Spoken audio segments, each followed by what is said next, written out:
What is going on, guys? Always I'm asking myself the question, you know, can I use braid from AliExpress, Temu, you know, whatever China store it is? Let's find out. Let's get fishing. So generally speaking, there's only one real reason you might consider buying stuff from AliExpress, Temu, or any one of those Chinese shops, and that is quite literally cost. I ended up ordering 3 braids from AliExpress. I've covered 3 slightly different setups, comparing each to a similar product that I have already, other popular braids like J-braid, just to see if it's really worth saving that little bit of money. Each of the braids that I ended up buying supposedly around about 300 meters and cost about £5 or £6. In the UK, similar lengths generally cost around about 25 to 30 quid. So, you know, there's a fair old saving to be had there. First up in the center is the Angryfish X9. Opted for a nice bright yellow color. When it gets thin, pretty hard to see some of them, so I like a brighter color just for me. I have put this one on one of my lighter setups, something I'd use for, you know, perch and zander and things like that. It's rated for £15. It's nowhere near as light as you could take braid for sort of similar setups, but I needed something a little bit stronger just so I could deal with some of those snags I get in the water that I've got access to. From a kind of first impression standpoint, packaging on this Angryfish stuff was really quite good. Came in a nice little box. The spool was one of those nice little neat, you know, appropriately sized for the length that you had. It just generally looked like a pretty decent product. Getting it out of the box, again, pretty surprised. It was fairly decent feeling, feels really round, really smooth, and kind of actually getting it on the reel as well. It feels really nice to handle, so, you know, top marks there. Colour on the line, really vibrant, but around about 4 sessions in now, that colour's really beginning to leach out. That's pretty much in line with other yellow braids I've used in the past, though. Doesn't seem to last very long on any of them, so I wasn't particularly worried about that one. In terms of diameter and its length, it does seem to be pretty much exactly what I was sold and what it's sold as.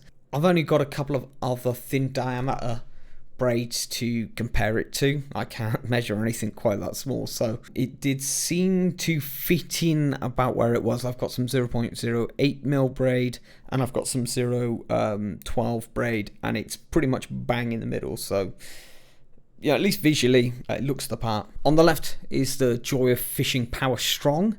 This was kind of the medium heavy entry in the stuff that I bought. Supposedly an X12 braid, or 12X braid, depending on how you say it.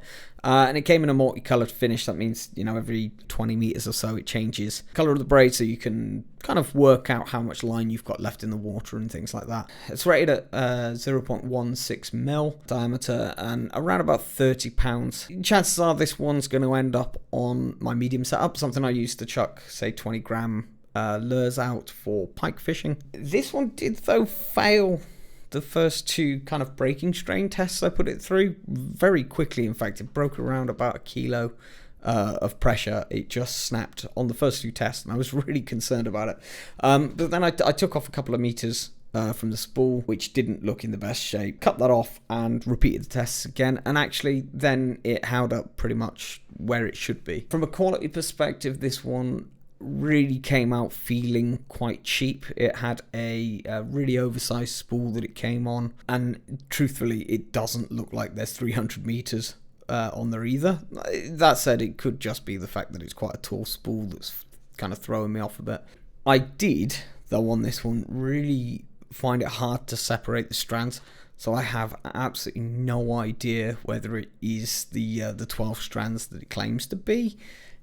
So the last one on the right is the Sugga Leang X8 braid. It's 0.23mm, about 41 pounds.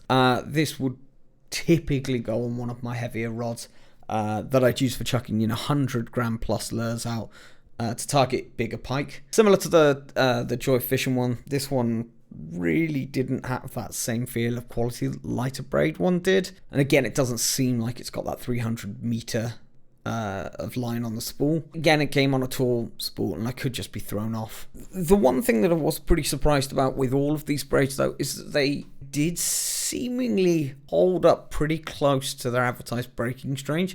Each one came in about 5% lower than it was advertised to, and you know, even in line with some of the more quality braids that I've got that seem to fall into that trend as well. So yeah, I've got no major concerns that their breaking strain was misadvertised at least. But yeah, I think that's enough talking for now. You know, I've really put that lighter braid through its paces recently. I've caught some pretty decent fish on it at this point, and you know, let's just take a quick look at the first couple of fish I caught on it. It's like one of the only baits on the Ned rig that I've had a bite in recently. I've changed up to, I forget what they are, but they're the curly tail equivalent from Coram, the Coram snapper stuff. Just because I forgot that I tied directly on to this, and that could be it straight away. Yeah, I think so. We'll try and loosen them off, but get to test our knots and braid at least. Oh, we're off. We pulled out that rhizome. I think that's a good test of that knot strength. Just nice and quiet today, nice and calm. Sun's just about to come back out for a bit, which will help warm me up a bit before we potentially start thinking about moving on.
Oh,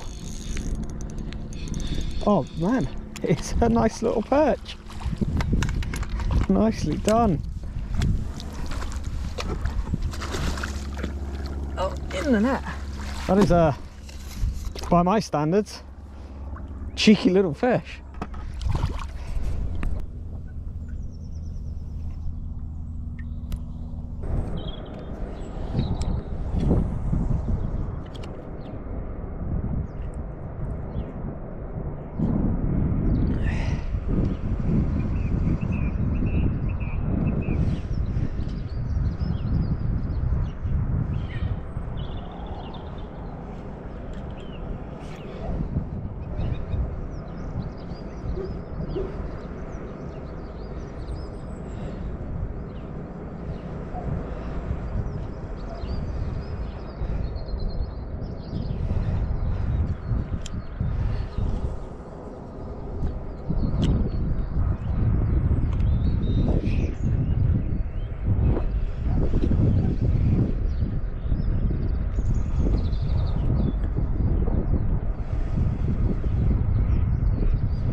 Oh, it's a fish.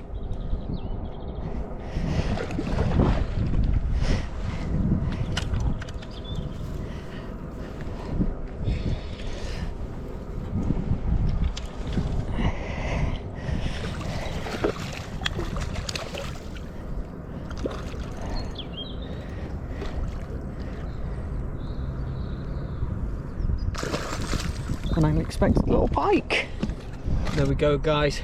Unexpected little pike on the light kit. We got him on one of those little 3-inch floating worms on a Ned rig. Really happy with that fish. He's in good nick, fattening up for winter now. We're gonna get him back. He's wanting to go, that's for sure. Tiny jack pike there. Just gonna get him out and get him unhooked. Tiny little one. Second we change over to pike fishing, we start getting them. Let's get that little fella back. So really, I think it's going to be pretty much the same across all stuff, even outside of fishing stuff that you end up buying from, you know, AliExpress, Temu, and the likes. You just need to be really careful about what you're buying. I think if you find a decent seller, or if you target the right things, you can end up finding those, you know, that one hidden gem just surrounded by a sea of complete trash. Either way though, I'm really surprised by the lighter braid I bought. It's held up really well, and I genuinely can't fault it. I certainly wouldn't hesitate about ordering it again, you know, if I could be sure that the quality was going to be there. The other two I'm not too sure about at this point. I definitely need a little bit more time and, you know, a lot of bit more fishing to actually put them through their paces.